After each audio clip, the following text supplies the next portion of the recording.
పుష్కరం అంటే పుషపుష్టో అనేటువంటి ధాతువు నుంచి ఏర్పడినటువంటి శబ్దం పుష్కరం.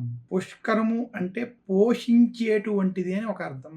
పుష్కర స్నానం పుణ్యార్చన చేసుకోవడానికి, సంపాదించుకోవడానికి, తనని తానుగా మనని పోషించుకోవడానికి, ఉద్ధరించుకోవడానికి సంబంధించినటువంటిదిగా, ఎవరైతే పుష్కర సమయంలో చేసేటువంటి స్నాన దాన జప తపాదులు ఏవైతే ఉంటాయో ఇవి ఆచరించినటువంటి వారికి విశేషమైనటువంటి పుణ్యఫలం లభిస్తుందని, దానివల్ల వారు తెలిసి కానీ తెలియక కానీ చేసినటువంటి పాపాలు ఏవైతే ఉన్నాయో ఆ పాపాలకి కొంత పరిహారం లభించి ఈ పుణ్యాన్ని సంపాదించుకోవడం వల్ల పుణ్య మార్గంలో మానవుడు సంచరించడం చేత అతనిలో ఉన్నటువంటి కామ క్రోధ మోహ లోభ మద మాత్సర్యం అనేటువంటి అరిషడ్ వర్గాలు నశించి భక్తి మార్గం పెంపొంది ఆ భక్తి మార్గంలో వెళ్ళేటువంటి వారికి మోక్ష సాధనకు ఉపయోగపడేటువంటి మార్గం ఉపయోగపడుతుందని శాస్త్రాలు తెలియజేస్తున్నాయి.